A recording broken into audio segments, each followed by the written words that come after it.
Ukraine and Russia have now exchanged hundreds of prisoners of war in what has been described by officials in Kyiv as the biggest swap of the war. Ukraine said 230 prisoners, including 7 members of the armed forces and border guard, had been freed from Russian captivity. In exchange, 248 Russians were released by Ukraine in the deal mediated by the United Arab Emirates. There's more in this report. It's the first major prison exchange since last August. Ukrainian President Volodymyr Zelensky wrote on social media, "Today we brought back over 200 warriors and civilians from Russian captivity." In a statement, the Russian Ministry of Defense said negotiations had been difficult. The two countries have exchanged prisoners on a number of occasions since the start of Russia's full-scale war in February 2022. But the Ukrainian leader said last month that the process had slowed down for Russia's own very specific reasons.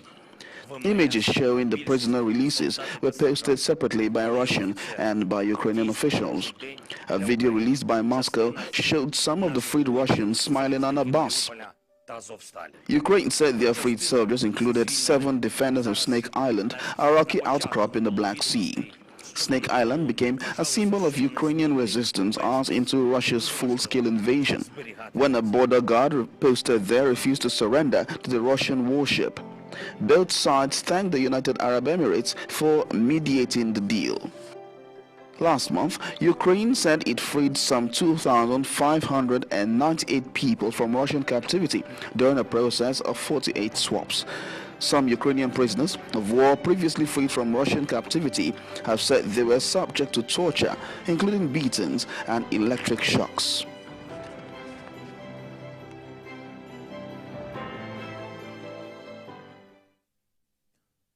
Global Affairs analyst Kunle Falowo joins me now for more on this development.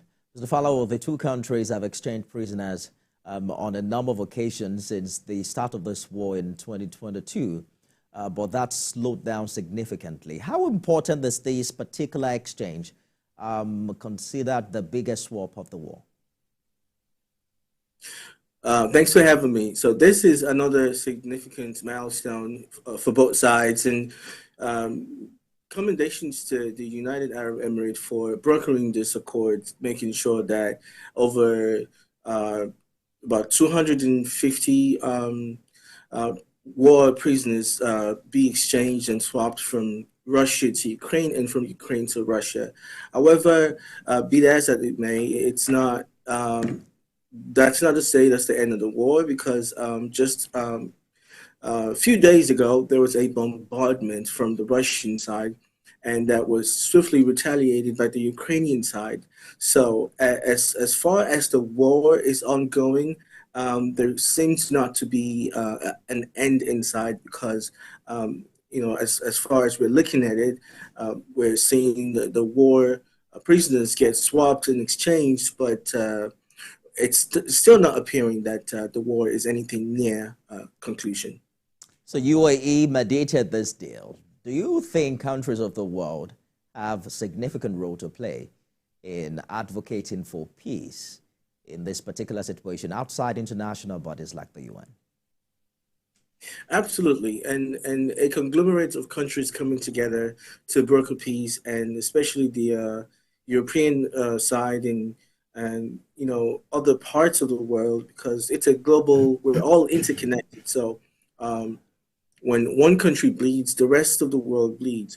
Don't forget that Ukraine is like the agricultural basket of Europe. So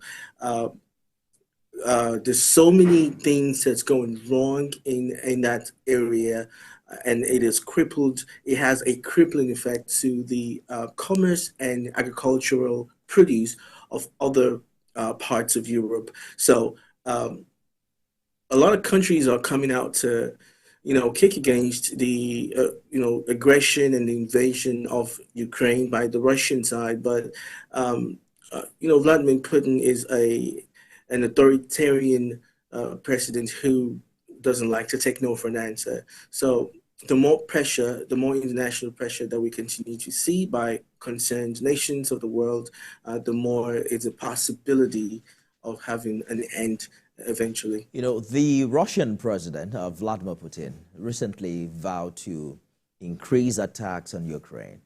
And we've seen that in the past few days, Russia launching about 500 missiles and drones against Ukraine in just 5 days.